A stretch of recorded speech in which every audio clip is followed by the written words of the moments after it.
السلام علیکم یہ ریڈرز، امید ہے آپ سب خیریت سے ہوں گے۔ آج ہم عشق یا جنون کی ایپیسوڈ 10 ریڈ کریں گے۔ بسم اللہ الرحمن الرحیم۔ مقام بلیک پیلس، ارمان کا بیڈ روم، ملک اسٹیٹ ہولڈنگز۔ وقت رات کا آخری پہر، اگلی صبح اور پھر شام کا وقت۔ ارمان ملک جب دن بھر کی دباؤ سے بھرپور کاروباری میٹنگز اور دفتری الجھنوں سے شدید تھکا اپنے پراسرار بلیک پیلس میں واپس لوٹا تو فضا کا سرد سناٹا اس کے وجود پر بوجھ بننے لگا۔ اس نے ویٹ پر نیم دراز ہو کر اپنی تھکی ہوئی آنکھیں بند کی، مگر اعصاب کی اس شدید تکن کے باعث جیسے ہی اس کی آنکھ لگی، اس کے شعور کے اندھیرے کونوں پر وہ ہولناک طوفان ایک بار پھر حقیقت کا روپ دھار کر نمودار ہو گیا۔ خواب کے اس بھیانک اور لرزہ خیز منظر میں ارمان نے خود کو پرانے بوسیدہ مکان کے وسط میں کھڑے دیکھا، جہاں چاروں طرف گھنا اندھیرا تھا، اور چھت کے ہک سے ایک معصوم لڑکی کا بالکل ٹھنڈا بے جان وجود سفید چادر میں لپٹا لٹک رہا تھا۔ اس کے پیر فضا میں بے بس جھول رہے تھے، مگر اچانک اس لاش نے اپنی گردن گھمائی اور پردرد خون آلود آنکھوں کا پورا فوکس ارمان کے چہرے پر جماتے ہوئے ایک دلدوز سرگوشی کی۔ ارمان، مجھے بچا لو ارمان، ان درندوں نے مجھے نوچ ڈالا، دیکھو میں تڑپ رہی ہوں، مجھے بچا لو۔ نہیں! ارمان ملک کے منہ سے ایک وحشت زدہ گرجدار چیخ نکلی اور وہ جھٹکے سے بیڈ پر اٹھ کر بیٹھ گیا۔ اس کا پورا وجود اس حقیقت پر مبنی ڈراؤنے خواب کی تپش سے تپ رہا تھا۔ ماتھے پر پسینے کی موٹی بوندیں چمک رہی تھیں اور سانسیں کسی دونکنے کی طرح گہری اور تیز چل رہی تھیں۔ اس نے اپنے دونوں ہاتھوں سے اپنے چہرے کو چھپایا، مگر اس کی بند آنکھوں کے سامنے اب اس لرزہ خیز چہرے کی جگہ صنم حیات کا وہ روتا ہوا ہذیانی چہرہ گھوم گیا جو 2 دن پہلے آج کے گھر روتے ہوئے کہہ رہی تھی۔ یہ اسد نے اس کے ساتھ زبردستی کرنے کی کوشش کی تھی۔ اسد کا وہ سچ ارمان کے اندرونی زخموں پر نمک بھر کر لگا تھا۔ ارمان نے فوراً بیڈ سے اپنے قدم نیچے اتارے۔ اس کا فیصلہ اب ایک فولادی چٹان بن چکا تھا۔ اگر وہ پہلے اس کو نہیں بچا پایا تھا تو آج وہ صنم حیات سے کیا ہوا اپنا وہ وعدہ ہر قیمت پر پورا کرنے والا تھا، چاہے اسے اس کے لیے موت کے منہ میں ہی کیوں نہ اترنا پڑے۔ اگلی صبح ملک اسٹیٹ ہولڈنگز کے پرائیویٹ کارپوریٹ آفس میں ارمان ملک اپنی شاندار بلیک لیدر کی چیئر پر بیٹھا ہوا تھا، جہاں اس کے چہرے کی سنجیدگی فضا میں ایک عجیب سا سسپینس پیدا کر رہی تھی۔ اس نے گہرے نیوی بلو کلر کا ایک انتہائی کلاسک اور مہنگا 3 پیس سوٹ پہن رکھا تھا۔ اس کے ہاتھ کی سفید آستینیں آدھی کلف لگی ہوئی مڑی تھی اور وہ اپنے ہاتھ میں پکڑے پین کو میز پر دھیرے دھیرے ٹک ٹک کر رہا تھا۔ میں صنم حیات کو بالکل بے گناہ ثابت کر کے رہوں گا کریم، وہ بالکل معصوم ہے اور اس کی بے گناہی کا ثبوت اب اس حویلی کے منہ پر ارمان ملک کا سب سے بڑا طوفانی وار بنے گا۔ ارمان نے میز کی دوسری طرف کھڑے کریم کو دیکھتے ہوئے نہایت سرد، فولادی اور حاکمانہ لہجے میں اپنا حتمی ارادہ سنایا۔ سر، پتہ چلا ہے کہ اسد خان تو غیر قانونی اسلحے کے کیس میں پہلے ہی اسلام آباد کی پولیس کسٹڈی میں بند ہے، مگر اس کا وہ پنجاب والا گاؤں شاپور حویلی، وہ پورا علاقہ ان کے جرگے اور بندوقوں کے سائے میں ہے۔ وہاں قدم رکھنا کسی خطرے سے خالی نہیں ہوگا۔ آپ کا کیا پلان ہے؟ کریم نے نہایت ادب سے اپنے سر کو جھکاتے ہوئے فکرمندی کا اظہار کیا۔ پلان بہت سادہ ہے کریم، گارڈز اور سیکیورٹی پروٹوکول کا ایک بندہ بھی میرے ساتھ نہیں جائے گا۔ میں وہاں بالکل اکیلا ایک عام لوکل گاڑی، پبلک ٹرانسپورٹ کے ذریعے جاؤں گا۔ ارمان نے کرسی سے اٹھتے ہوئے اپنے کوٹ کے بٹن کو نفاست سے بند کیا اور نہایت پراسرار مسکراہٹ کے ساتھ کریم کو دیکھا۔ ارمان کا یہ اکیلے لوکل گاڑی میں جانے کا فیصلہ کریم کے لیے چونکا دینے والا تھا، جبکہ وہ ایک گمنام مسافر بن کر حویلی کی جڑوں میں ایسا بارود بچھا سکتا تھا جس کا انہیں وہم و گمان بھی نہ ہو۔ روانگی سے ٹھیک پہلے وہ ایک بار آرزو سے ملنا چاہتا تھا۔ شام کے دھندلکے میں ارمان نے آرزو کو کال کر کے ایک مخصوص لوکیشن بتائی اور صنم کو وہاں لانے کا کہہ دیا۔ آرزو صنم کو لے کر اسلام آباد کے ایک پرسکون اور ویران مارگلا ویو پوائنٹ پر پہنچی، جہاں ارمان ملک ایک خوبصورت ہٹ میں بیٹا ان کا انتظار کر رہا تھا۔ السلام علیکم۔ ارمان کھڑا ہوا کیونکہ وہ لڑکی تھی جس کی عزت سب سے پہلے تھی۔ وعلیکم السلام، دونوں نے ساتھ میں سلام کا جواب دیا۔ صنم نے ہلکے گلابی رنگ کا لانگ کرتا پہن رکھا تھا، سر پر دوپٹہ اچھی طرح جما رکھا تھا اور وہ ارمان کو الگ ہی سکون دیتی تھی۔ اس کی ایک جھلک سے ارمان کے تنے ہوئے اعصاب ڈھیلے پڑ جاتے تھے۔ ارمان نے مسکرا کر چیئر کی طرف اشارہ کیا، دونوں بیٹھ گئی۔ ارمان نے آگے بڑھ کر اپنی جیب سے ایک انتہائی مہنگا نیا اسمارٹ فون نکال کر صنم کی طرف بڑھایا۔ یہ تمہارے لیے سنم، تمہارا پرانا فون خراب ہو چکا تھا تو اس لیے اب سے تم مجھ سے اور آرزو سے اسی نمبر پہ رابطے میں رہو گی۔ ارمان نے نہایت نرم پر اعتماد اور گہرے لہجے میں گفتگو کا آغاز کیا۔ سنم نے اس نئے فون کو دیکھا اور پھر ارمان کی پراسرار کالی آنکھوں میں جھانکا، جہاں اس کے لیے فکر اور تحفظ کا ایک سمندر لہریں لے رہا تھا، مگر اس نے فوراً اپنا ہاتھ پیچھے کھینچ لیا۔ مجھے یہ فون نہیں چاہیے ارمان ملک، اور نہ ہی مجھے آپ کی اس ہمدردی کی ضرورت ہے۔ آرزو نے مجھے بتایا کہ آپ میرے لیے حویلی جا رہے۔ کیوں کر رہے آپ یہ سب؟ پلیز مجھ سے دور رہے، میرے ماضی اور حویلی کے لوگوں سے دور رہے، میں آپ سے ہاتھ جوڑتی ہوں، وہاں مت جائیں۔ سنم نے طوطے کی طرح سارے راستے میں یاد کی ہوئی بات کہہ ڈالی۔ تمہارا ماضی گندا نہیں ہے سنم، گندے وہ لوگ ہیں جنہوں نے تمہاری روح کو زخمی کیا ہے، اور رہی بات وہاں جانے کی، تو ارمان ملک جہاں قدم رکھنے کا فیصلہ کر لے، وہاں سے پیچھے ہٹنا اس کی لغت میں نہیں ہے۔ ارمان نے ایک قدم آگے بڑھاتے ہوئے سنم کی آنکھوں میں آنکھیں ڈال کر کہا۔ آپ سمجھ کیوں نہیں رہے؟ سنم نے گھبرا کر اپنے قدم پیچھے کر لیے۔ اس کی آواز میں خوف اور التجا کی ایک لرزتی ہوئی آمیزش تھی۔ وہ لوگ درندے ہیں، وہاں قانون نہیں چلتی۔ اگر انہیں ذرا سا بھی شک ہوا کہ آپ میری مدد کر رہے تو آپ کو زندہ نہیں چھوڑیں گے۔ میں اس دنیا کے کسی بھی مرد پر، کسی بھی انسان پر اب یقین نہیں کر سکتی۔ آپ میرے محافظ بننے کی کوشش مت کریں، آپ کی جان خطرے میں پڑ جائے گی۔ ارمان کے ہونٹوں پر ایک انتہائی دھیمی اور مسحور کن مسکراہٹ ابھری۔ اس نے سنم کے ان تمام انکاروں اور خوف کو اپنا پراعتماد وجود کے سحر میں مسخر کرتے ہوئے اپنا رخ سنم کی طرف مزید سیدھا کیا۔ جس یقین کو تم کھو چکی ہو سنم، اسے واپس لانا اب ارمان کی ضد ہے۔ تم حویلی کے جن درندوں سے بھاگ کر اس شہر میں آئی ہو، میں ان کا شکار کرنے ان کے اپنے ہوم گراؤنڈ پر جا رہا۔ ارمان ملک جب کسی سے کوئی وعدہ کرتا ہے تو کائنات کی کوئی طاقت اسے اس کے راستے سے نہیں ہٹا سکتی۔ مگر میرا آپ سے کوئی رشتہ نہیں ہے، آپ کو کوئی حق نہیں ہے میری زندگی کے فیصلے کرنے کا۔ سنم نے بے بسی سے چلانے کی کوشش کی۔ آپ کیوں اپنی جان داؤ پر لگا رہے ہیں میرے لیے؟ میں آپ کی لگتی کیا ہوں؟ رشتہ حق سے نہیں، احساس سے بنتا ہے سنم حیات، اور تمہاری یہ جنگ اب میری بقا کا مسئلہ بن چکی ہے، اس لیے تمہارا یہ انکار مسترد کیا جاتا ہے۔ ارمان نے سنم کے چہرے کے بالکل قریب جھک کر اتنے گہرے اور دم توڑ دینے والے الفاظ کہے کہ سنم کا اپنا سانس حلق میں ہی اٹک گیا۔ ارمان نے نہایت احترام اور نرمی سے وہ نیا فون اس کے ہاتھ میں تھمایا۔ اس فون کو آن رکھنا، کیونکہ بہت جلد حویلی سے تمہیں ایک ایسی خبر ملے گی جو تمہاری اس معصوم روح کو ہمیشہ کے لیے آزاد کر دے گی۔ اگر آپ کو کچھ ہو گیا تو میں خود کو معاف نہیں کر پاؤں گی ارمان۔ سنم نے لرزتے ہوئے ہونٹوں کے ساتھ نہایت دھیمی آواز میں اپنی زندگی کا سب سے بڑا سچ اور ارمان کے لیے چھپی فکر اگل دی۔ مجھے کچھ نہیں ہوگا سنم، کیونکہ ارمان ملک اب تمہاری تقدیر کا وہ محافظ ہے جسے مٹانا کسی کے بس کی بات نہیں۔ ارمان نے پراعتماد لہجے میں اپنا آخری جواب دیا۔ اسی دوران فام کافی بھی آ چکی تھی، جبکہ سنم ہاتھ میں فون تھامے مارگلہ کی اس ویران شام میں ارمان کے اس ناقابل شکست شہر کے سامنے بالکل منجمد رہ گئی تھی۔ میڈم کافی پلیز، ارمان نے دھیرے سے مسکرا کر کہا۔ اسی وقت اس کا فون بجنے لگا۔ ساگر کالنگ۔ ارمان کے چہرے پر سخت تاثرات آئے مگر کمال مہارت سے چھپایا گیا۔ ہیلو۔ ارمان اور ساگر کے درمیان ہونے والی اس ہولناک ہاتھا پائی کے بعد ساگر نے اپنے ذہن میں چلنے والے خفیہ اور خطرناک پلان کو چھپاتے ہوئے ارمان کو کال کی۔ ہیلو ارمان، ساگر کی خفگی بھری آواز ابھری۔ ارمان، مجھے اپنے رویے پہ بہت افسوس ہے، کیا تم مجھے ایک موقع دے سکتے ہو اپنی غلطی سدھارنے کا؟ اس نے انتہائی مکرانہ انداز میں اپنی حرکت پر شرمندگی کا اظہار کیا اور کہا کہ وہ ارمان اور سنم دونوں سے اس ڈانس کے واقعے کے لیے معافی مانگنا چاہتا ہے۔ ٹھیک ہے، فارم ہاؤس پر ملتے ہیں۔ ارمان نے اس کی بات کا اعتبار کرتے ہوئے اپنے فارم ہاؤس پر ان پانچوں دوستوں کی ایک چھوٹی سی گیٹ ٹوگیدر رکھ لی، کیونکہ اس سے پہلے ساگر نے ایسا کچھ نہیں کیا تھا جب سے یہ سارے دوست بنے تھے۔ وہ بھی چاہتا تھا کہ جانے سے پہلے یہ ایشو سالو ہو جائے۔ اب یہ موقع آگے کیا تباہی لانے والا تھا، یہ کسی کو معلوم نہیں تھا۔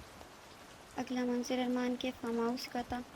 سنم، میں واقعی اپنے رویے کے لیے معافی مانگتا ہوں۔ مجھے بالکل اندازہ نہیں تھا کہ آپ اس بات کا اتنا برا مان جائے گی، کیونکہ ہمارے ماحول کے مطابق کپل ڈانس اتنی بری بات نہیں سمجھی جاتی۔ ساگر نے فارم ہاؤس کے لاؤنج میں سنم کے سامنے کھڑے ہو کر انتہائی مصنوعی اور دھیمے لہجے میں کہا۔ بڑا ماحول ہے آپ لوگوں کا، مگر یاد رکھیے جو چیز آپ کے لیے عام ہے میرے نزدیک وہ گناہ ہے۔ آئندہ میرے نزدیک آنے کی کوشش بھی مت کیجیے گا۔